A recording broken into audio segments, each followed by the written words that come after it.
புவி மீது நிலையாக அருள் செய்ய வர வேணுமே, நீ அருள் செய்ய வர வேணுமே.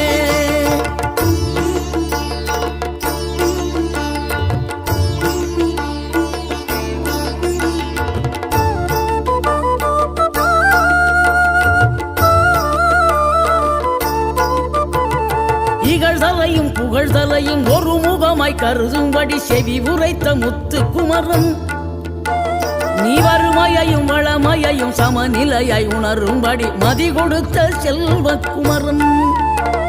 தடை 100 வந்தாலும் செயல் வெற்றி ஆக்கி தரும் தாராள குணம் கொண்டவன், நீ வலை வீசும் அறிவுக்கு தொலைவானவானாகி மாறா